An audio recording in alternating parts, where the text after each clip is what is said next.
ओ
ओ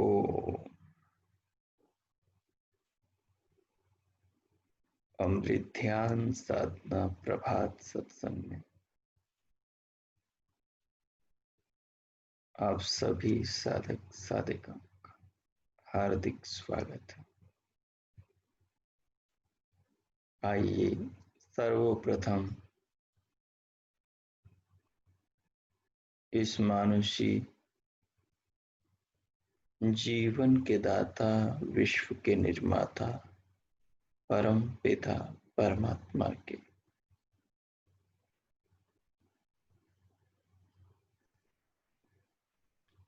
मंगलमय, अमंगलहारी, आत्म कल्याणकारी, आनंदमय स्वरूप का,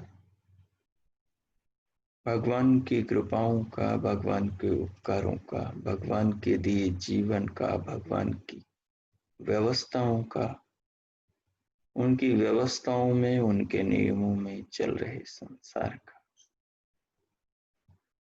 थोड़ा ध्यान करें, कुछ उस पर विचार करें, कुछ उसका चिंतन और मनन करें। उसके लिए कोई भी अनुकूल आसन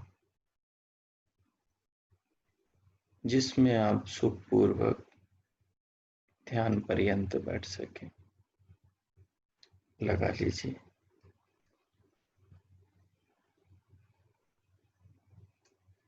जिन्होंने लगाया ही हुआ है वो उसका संशोधन कर लें।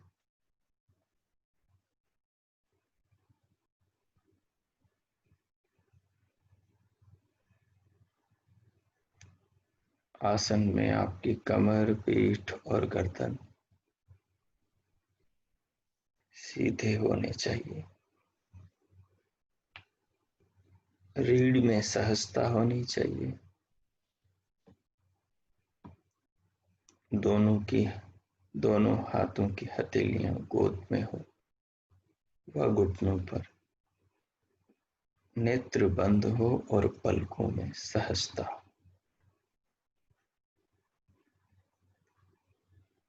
तदुपरांत पूरी देह की अनुभूति सिर से पांव तक, चर्म से अस्थि तक, संपूर्ण शरीर की अनुभूति।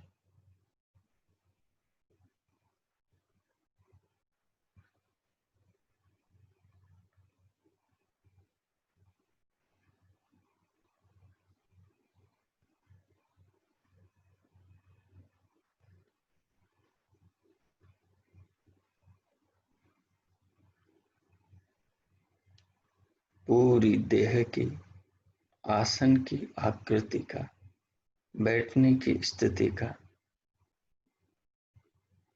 अनुभव करें।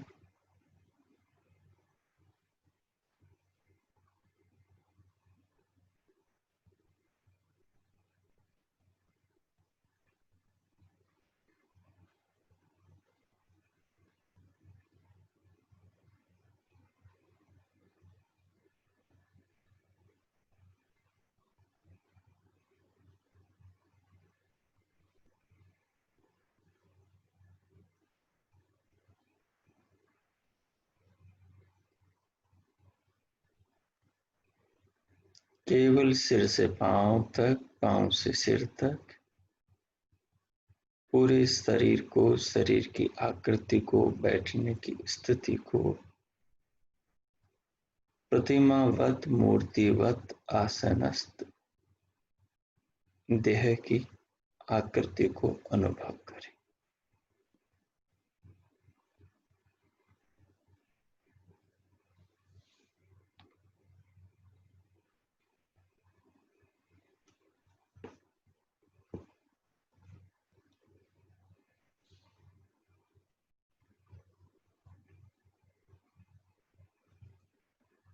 देहाकृति को अनुभव करते हुए अब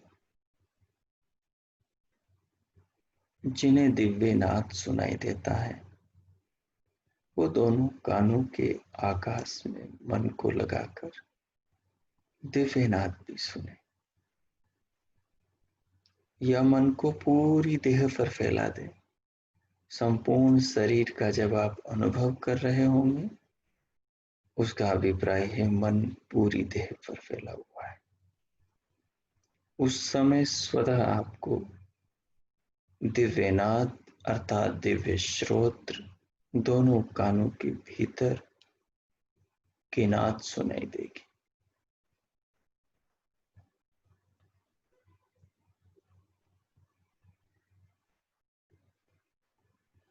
उसे सुनते हुए केवल अपने देह को अनुभव करें।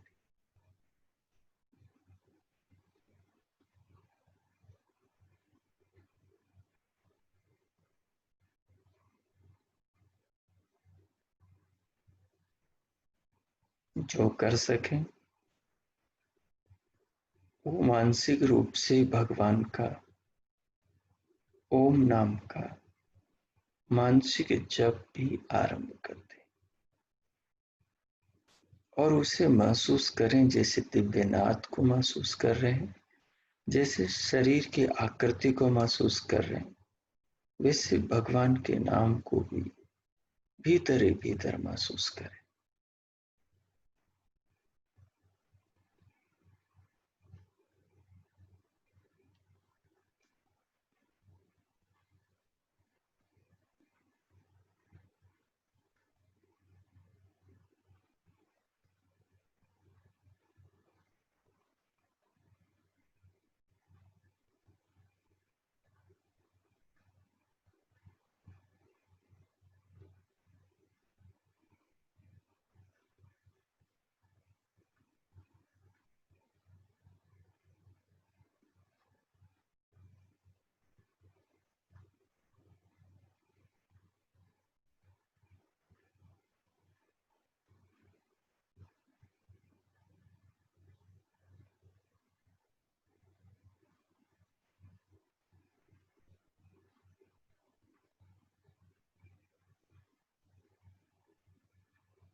अब आगे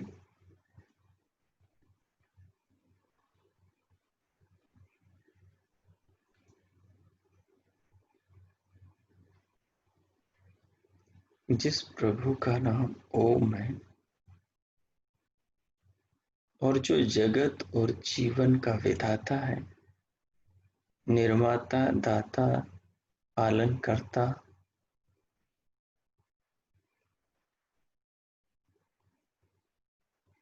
संपूर्ण प्राणियों के हृदय में रहने वाला,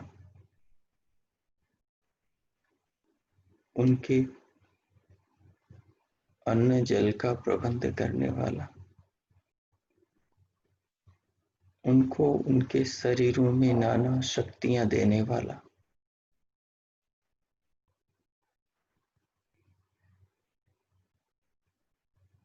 सारे संसार को, संसार में अपनी बनाई वस्तुओं को व्यवस्थित चलाने वाला, वो जो विधाता परमात्मा है, उसे अपने जीवन में, अपने शरीर में और संसार में अनुभव करें।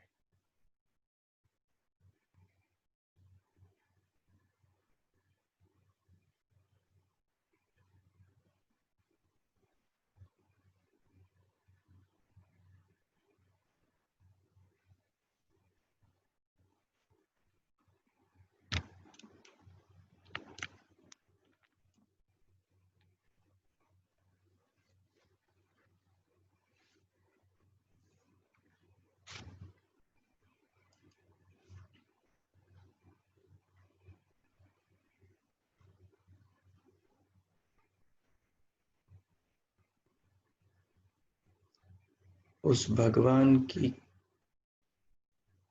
कृपाओं को अनुभव करें, अर्थात महसूस करें।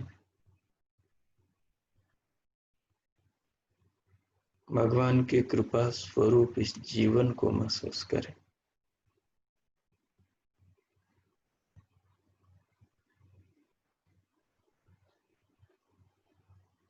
इस जीवन में मिले शरीर को, शरीर में मिले अवसरों को, साधनों को, शक्तियों को, देखने की दो आंखों को, सुनने के दो कानों को, बोलने की वाणी को, विचरण करने के लिए दो पांवों को और जीवन का गुजर बसर करने में सहायक इन दो हाथों को, मन को, बुद्धि को, स्मृति को, उस चित्त को,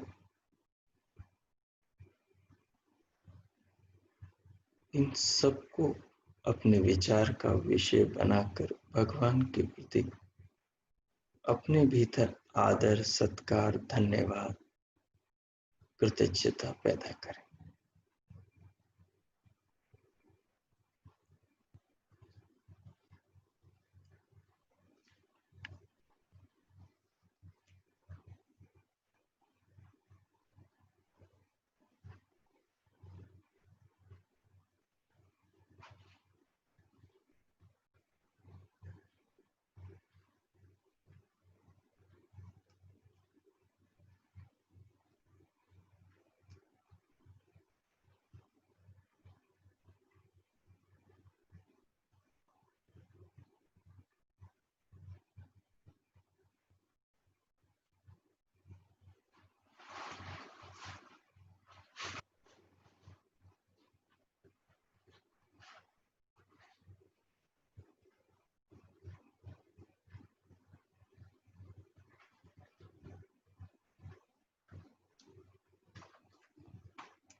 इस स्तुति को महसूस करें।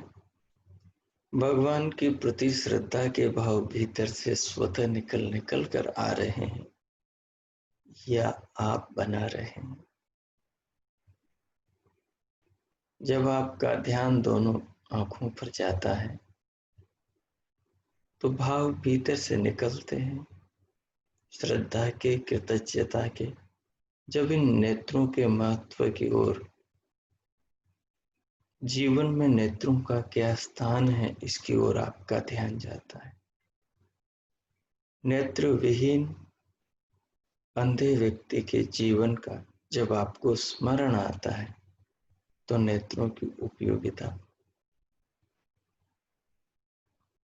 का आपको भान होता है, तो भीतर हृदय में परमात्मा के प्रति, इनके निर्माता विधाता के प्रति जो आदर उत्पन्न हो, उसे महसूस करें। अभी जो आपका चिंतन और जो आप महसूस अपने हृदय में करेंगे, इसके संस्कार बनेंगे जो आपके अंतर जगत को, अंतःकरण को संस्कारित करेंगे, सुगंधित करेंगे, पवित्र करेंगे और पाप जन्य संस्कारों को नष्ट करेंगे। कीजिए बारी बारी से। नेत्रों को लें, फिर कानों पर विचार करें, फिर हाथों पर, फिर पांवों पर, वाणी पर, अच्छे विवेक पर, बुद्धि पर, समझदारी पर।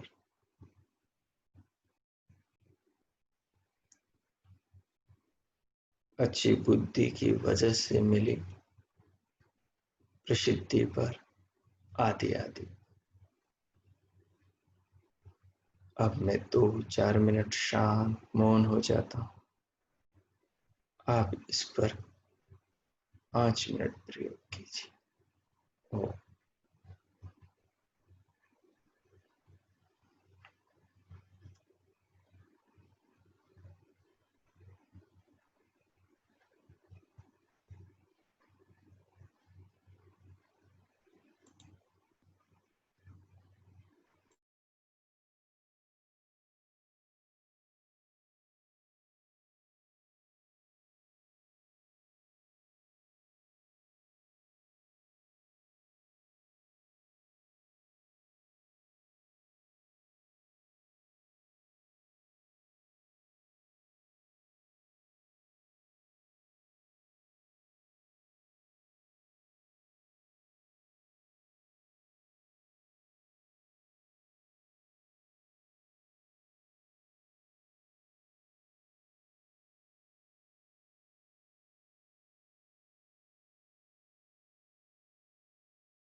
ओम।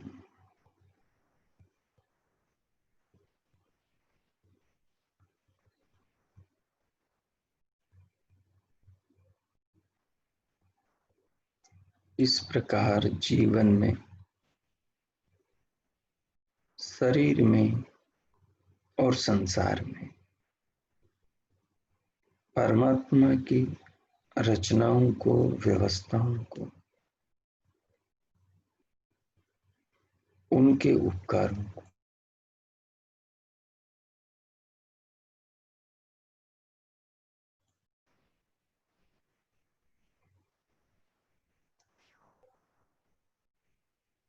विचारते हुए, समझते हुए, अनुभव करते हुए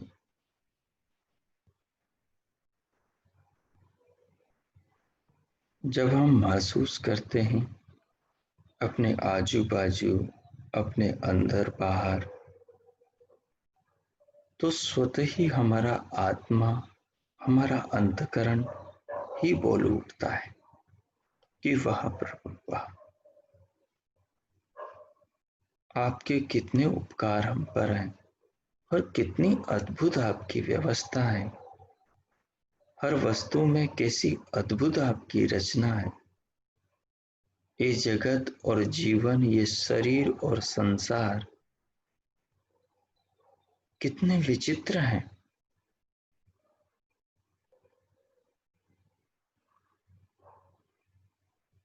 संसार में हर वस्तु कितनी अद्भुत है।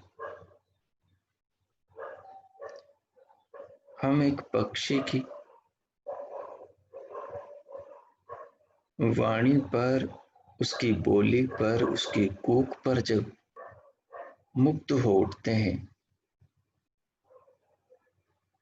हम कोयल की कूक पर, तोते की आवाज पर और मयूर के नृत्य पर, सिंह की गर्जना पर, हाथी की चिंगाड़ पर और अश्व के हिनहिनाहट पर, चिड़ियाओं की चीचहाट पर, गौ की रंभाहट पर और मनुष्यों के द्वारा वाणी से गाए जाने वाले गीतों पर जब हम मुक्त हो जाते हैं, जब हम इन पर विचार करते हैं, तो हम एक आश्चर्य में ऐसे डूब जाते हैं जिसका कोई उत्तर भीतर से नहीं मालूम होता। बस यही लगता है कि ये सब अद्भुत है, अद्भुत है। ये अद्भुत का जो भाव है भीतर से जो आता है, सूर्य को देखकर, चंद्रमा को देखकर,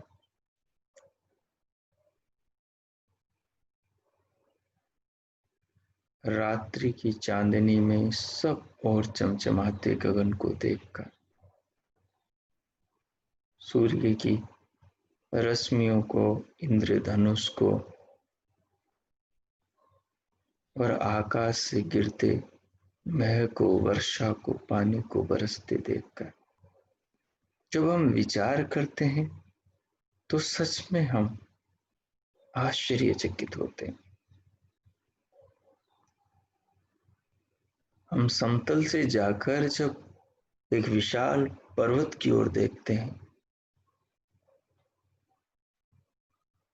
हम समतल से जाकर जब एक विशाल समुद्र की ओर देखते हैं,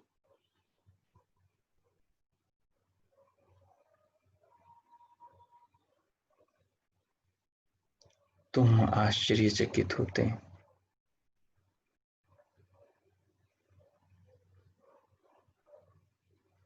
गहरी नदियों को देखकर, गहरे झीलों को देखकर,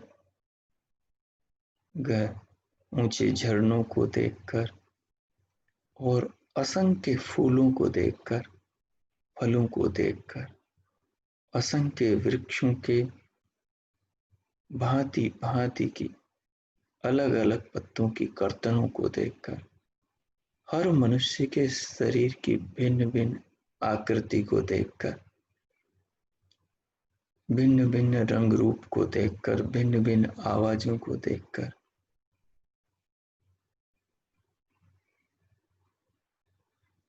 भिन्न भिन्न मनुष्यों की प्रतिभाओं को देखकर हम जब इन पर विचार करते हैं तो आश्चर्य में डूब जाते हैं।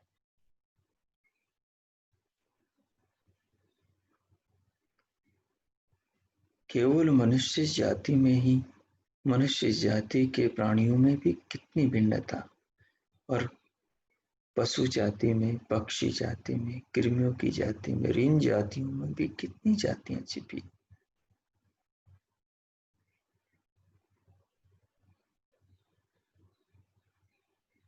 कितनी भिन्नताएं।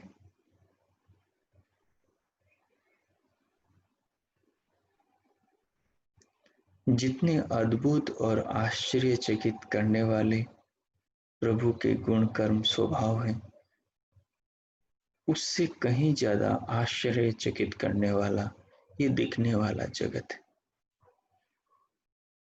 क्योंकि प्रभु तो ज्ञान का विषय है, ध्यान का विषय है, समाधि का विषय है। वो तो उनकी कृपा से ही जानने में आने वाले हैं, पर ये जगत तो प्रत्यक्ष उनकी बनाई आंखों से दिखाई देने वाला है। उनके दिए कानों से सुनने में आता है, उनकी दी रचना से, उनके बनाए पदार्थों में छिपे स्वाद को हम चखते हैं और आश्चर्यचकित होते हैं। एक ही मिट्टी से, एक ही पानी से, एक ही वायु, आकाश, सूर्य के प्रकाश में उत्पन्न हुए, एक ही भूमि में पैदा हुए अलग अलग वृक्षों से, अलग अलग आकृति के फलों से, और उनमें अलग अलग प्राप्त होने वाले स्वाद से, रस से हम आश्चर्यचकित हैं कि कैसे एक ही मिट्टी से कड़वा करेला और मीठा आम पैदा हो रहा है, कैसे एक ही जलवायु आकाश से तीखी मिर्ची और खट्टी इमली पैदा हो रही है। हम आश्चर्यचकित हैं कैसे नारियल के इतने ऊंचे पेड़ पर उस फल में पानी पहुंच जाता है।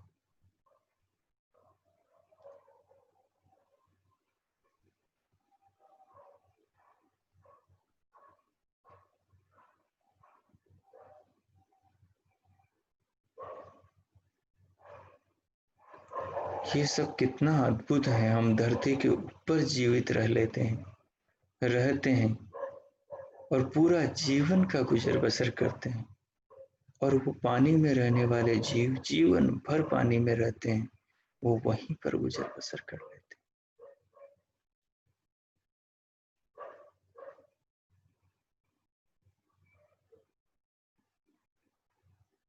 कुछ पक्षी घोंसलों में, वृक्षों के कोठरों के अंदर ही जीवन गुजार देते। कुछ प्राणी अन्य प्राणियों के शरीरों में ही पैदा होकर वही मर जाते।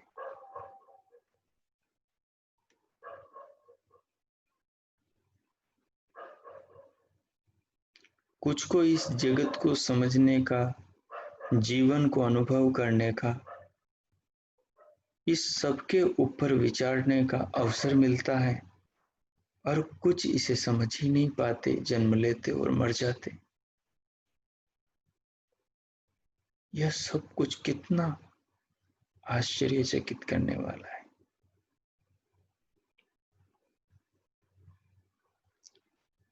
जिससे ये सारा जगत पैदा होता है वो आंखों से कहीं दिखाई नहीं देता, उसकी आवाज कानों से सुनाई नहीं देती, उसके बनाए पदार्थों की तो आवाज सुनाई देती।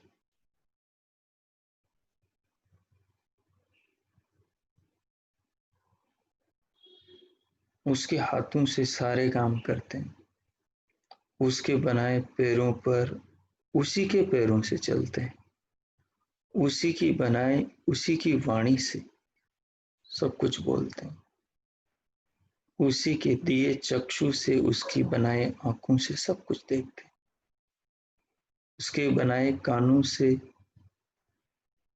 उसके बनाए श्रोत्रों से ही सब कुछ सुनते हैं, उसकी बनाए रसना से उसके बनाए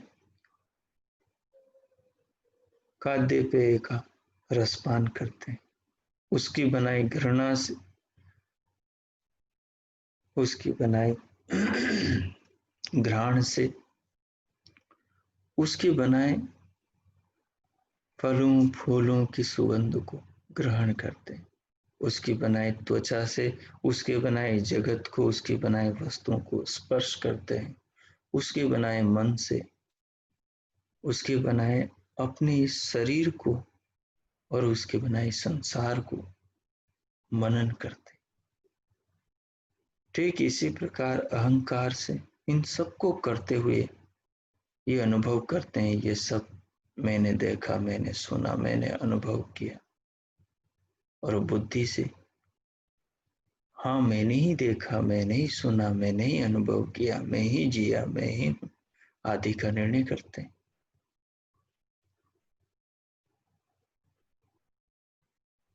और जो देखा, जो सुना, जो खाया, जो पहना, जो पिया, जो किया, जिससे मिले, जितना भी जीवन जिया, उस सब को स्मृति के रूप में उसके बनाए चित्त में उसकी व्यवस्था से संग्रहित पाते हैं। जब भी सोचते हैं पुराना सब कुछ याद चला आता है। यह सब कितना अद्भुत है, कितना प्रभावित करने वाला है, कितना आश्चर्यचकित करने वाला है, कितनी ऊंची उसकी महिमा है, जो एक नन्हे से जीव में भी देखकर आश्चर्यचकित कर देती। फूलों पर मंडराने वाले भौरों और उन तितलियों को देखते ही बुद्धि को विस्मृत कर देती, प्रभावित कर देते हैं ये दृश्य।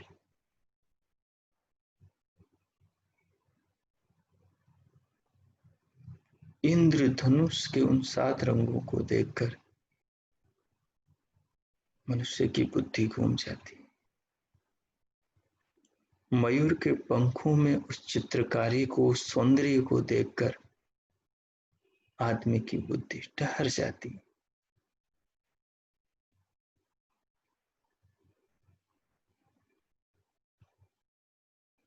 जैसे समुद्र के अति खार युक्त नमकीन पानी को वो सूर्य किरणों से मीठा बना देता है।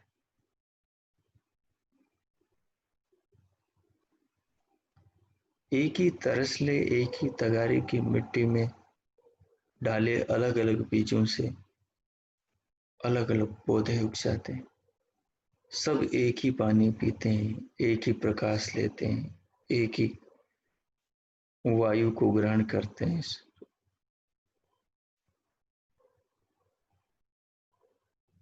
एक ही आकाश में रहते हैं, एक ही मिट्टी में पनपते हैं। और सबके पत्तों की कर्तन अलग, सबका स्पर्श अलग, सबकी सुगंध गंध अलग, और सबके फूल अलग, और सबके फल अलग। कच्चे फल सबके अलग और पक्के फल सबके अलग अलग। यह सब कितना विचित्र है।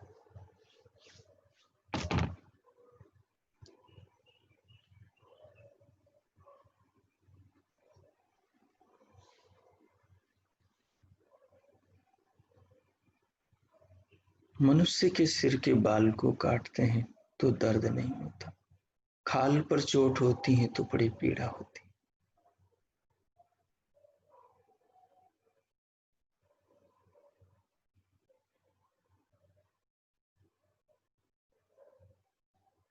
अज्ञानी व्यक्ति के चींटी के काटने पर भी दर्द होता है, और तटस्थ योगी ज्ञानी व्यक्ति अपने शरीर का मांस काटते, फिर भी वो उससे अप्रभावित रह जाता है।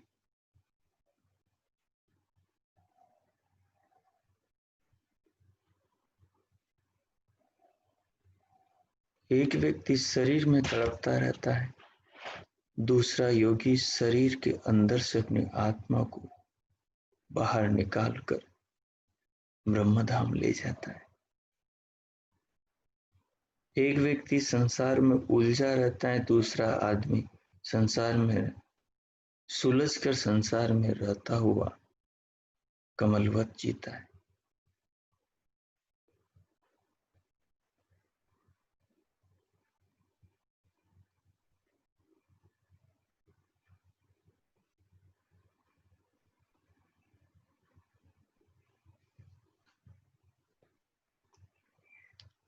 इन सबको विचारने से, इन सब का चिंतन मनन करने से जो ज्ञान पैदा होता है, वही ज्ञान जीवन की किताब बन जाता है। उसी में जीवन के सारे रहस्य, अक्षर अक्षर, वर्ण वर्ण, शब्द शब्द की आंखों से मानो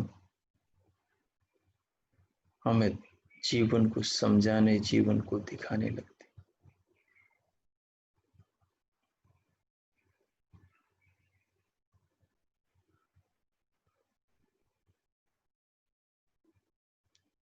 तो जीवन में झांकने की जरूरत है ताकि हम जीवन के रहस्यों को समझें।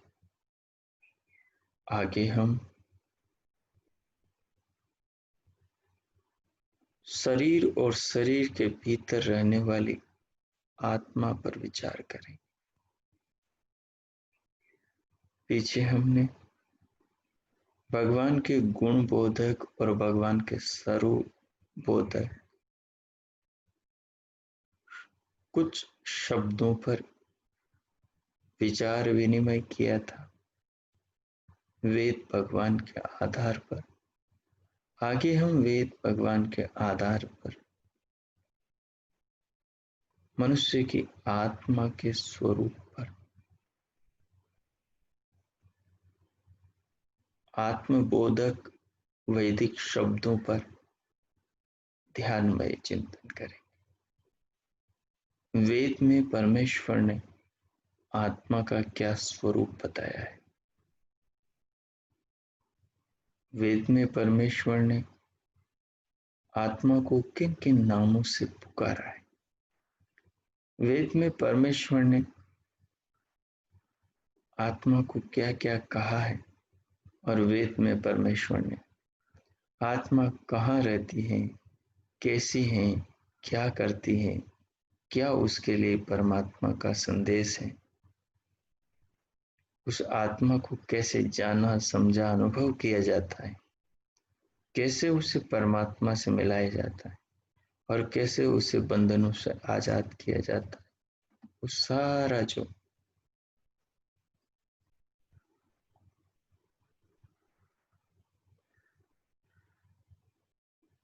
वेद में, ऋचाओं में परमात्मा के उपदेश, उन पर विचार करें। उन गहराइयों तक हम तब पहुंच सकते हैं, उन गहराइयों को हम तब समझ सकते हैं जब हम इस जीवन का, जगत का, स्वयं का विश्लेषण करें।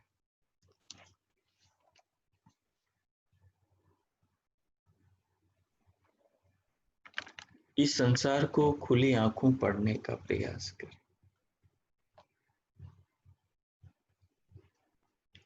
एक एक चीज पर विचार करें। कितना समझ में आता है इसकी फिक्र ना करें। कितनी चीजों के बारे में आपने सोचा, इसका महत्व है। आप उन्हें देखें, कुछ समझ में आए ना आए, बुद्धि उन पर चले ना चले, बस आप उन्हें देखते जाएं। आप 50 पक्षियों को देखें, एक पक्षी को 2 मिनट देखें। एक दिन में आप 5 पक्षियों पर विचार करें, एक दिन में आप 5 पशुओं पर विचार करें। एक दिन में आप 5 अलग अलग मनुष्यों पर विचार करें। एक दिन में आप 5 स्त्रियों, 5 पुरुषों, 5 बच्चों, 5 बूढ़ों, 5 जवानों, 5 जन्म ले रहे उन पर और 5 मर रहे उन पर आप विचार करके देखें। ठीक इसी प्रकार पक्षियों, इसी प्रकार आप 1-2 दिन केवल सूरज पे सोचे, फिर 1-2 दिन चांद पर, फिर 1-2 दिन तारों पर, फिर 1-2 दिन सूरज की प्रभा, उषा, लालिमा पर, संध्या पर, ऐसे ही चंद्रमा की चांदनी पर, 16 कलाओं पर। फिर एक दिन आप पृथ्वी पर, पृथ्वी के गर्भ में छिपे रत्नों पर और न जाने क्या क्या छिपे खनिजों पर विचार करें, और न जाने कितना पृथ्वी की गोद से उत्पन्न होने वाले 2-5 अन्नों पर विचार करें, 2-5 फलों पर विचार करें, 2-5 सब्जियों पर विचार करें, 2-5 औषधियों पर विचार करें।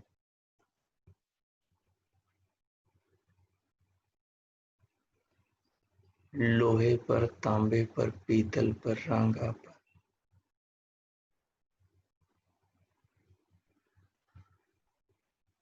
स्टील पर, सोने पर, मोती पर, पन्ना पर।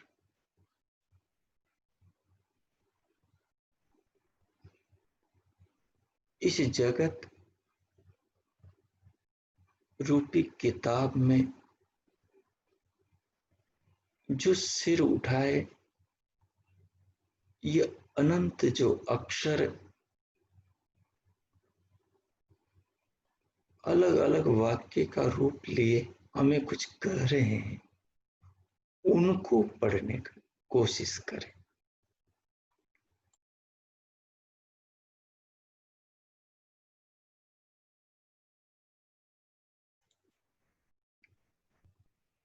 ये पूरा ही जगत ज्ञान का सागर है, और हर वस्तु जैसे किताब के अंदर वर्ण, अक्षर, पद, वाक्य और उनके गर्भ में छिपे अर्थ, भाव, संकेत, उसी प्रकार इस संसार में जो नाना वस्तुएं हैं, ये संसार रूपी किताब की मानो पंक्तियां हैं, शब्द हैं, वाक्य हैं। इनमें भी बहुत रहस्य छिपे हैं। उनको पढ़ेंगे तो जीवन खुलकर समझ में आने लगेगा। तो जब हम आत्मा पर वेदानुसार विचार करें तो उस समय ये सब चीजें बड़ी सहायक बनेगी। ये सब चीजें बुद्धि को दिशा, बौद्धिक चिंतन में सहारा बनेगी। तो इनकी ओर अपने ध्यान को ले जाएं, मन को ले जाएं, इन्हें अपने चिंतन में लाएं, ताकि आपके चिंतन की क्षमता विस्तृत हो, वो फैले, उसके अंदर धीरे धीरे जगत और संसार समाने लगे, ताकि ध्यान के लिए आपके पास धीरे धीरे सारा संसार का ज्ञान आने लगे। बिना ज्ञान के ध्यान नहीं होता, और बिना ध्यान के विशेष ज्ञान नहीं होता।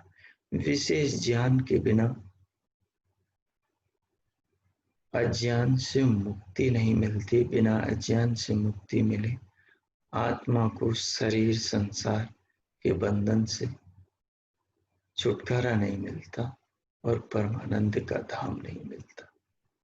इसलिए इस पूरी प्रक्रिया पर विचार करें, इस पूरे चिंतन पर विचार करें, और धीरे धीरे जीवन को कल्याण की दिशा में आगे बढ़ाएं। अब इन भावों को थोड़ा महसूस करें।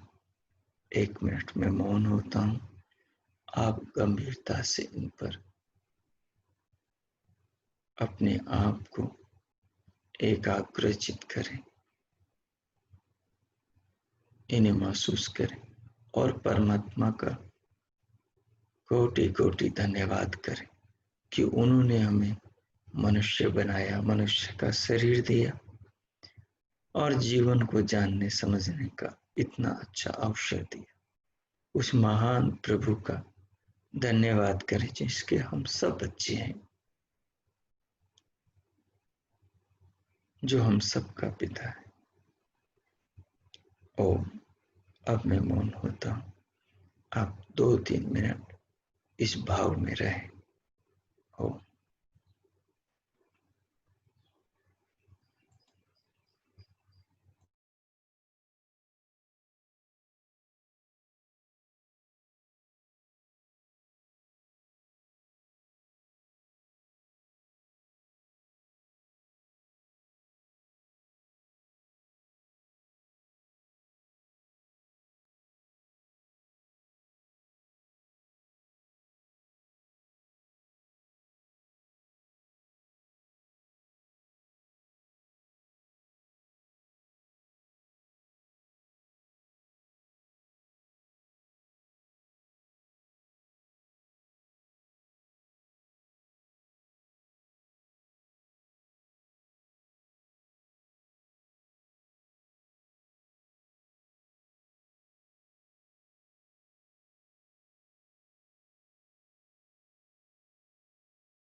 ओम।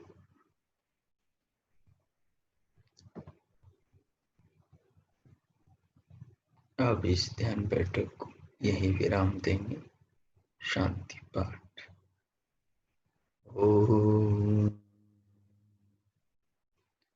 देव शांतिरंतरिक्षं शांतिः, पृथिवी शांतिरापः शांतिरोषधयः शांतिः, वनस्पतयः शांतिर्विश्वे देवा शांति ब्रह्म शांतिः, सर्वं शांति शांतिरेव शांतिः, सामा शांतिरेधि। ओम शांति शांति शांति। ओम।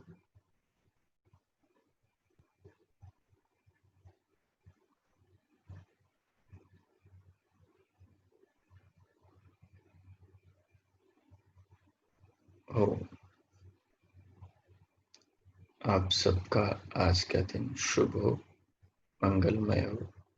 परमात्मा सबका मंगल करे। इति ओम शांति।